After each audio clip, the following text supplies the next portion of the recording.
बिस्मिल्लाहिर्रहमानिर्रहीम। अस्सलाम वालेकुम। आज की हमारी रेसिपी है चावलों की पिनीर। हमने 3 कप चावल लिए थे, उसको अच्छी तरह से पीस लिया है। इतना पीस लिया है कि वो बारीक पाउडर की तरह पाउडर बन गया है। और हमारे पास 2 कप चीनी है। अब इस चीनी को हम शामिल नहीं करेंगे, चीनी का हमने शीरा बनाना है। आप लोग देख सकते हैं कि इसको पाउडर शेप में है। अब हमने इसको एक कढ़ाई में निकाला है ताकि अच्छी तरह इसको भून लें चावलों को जो हमने पीसे हुए थे। उसके बाद हमने इसके अंदर इलायची पाउडर डालना है। इलायची पाउडर डालें या आप इलायची को कूट कूट के डाल दें, ठीक है। और हमारे पास 2 चम्मच हमने घी डाला है इसके अंदर ताकि अच्छी तरह इसको अब्जॉर्ब कर सके घी।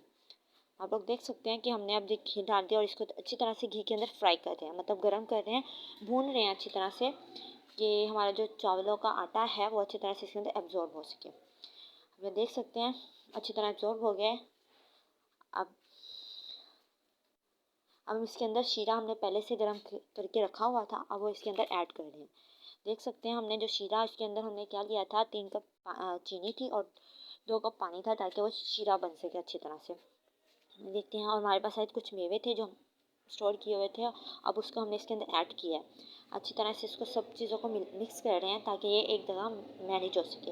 ये देख सकते हैं ये एक हलवे शेप बन गई है। अब हम इसको सर्कल मतलब गोल शेप बना रहे हैं कि अक्सर उनकी शेप ही गोल होती है। तो आप लोग देख सकते हैं उसकी शेप कितनी खूबसूरत और बहुत प्यारी लग रही है, माशाल्लाह से बहुत अच्छी लग रही है। Thank you so much. हमारी वीडियो को लाइक करें, शेयर करें।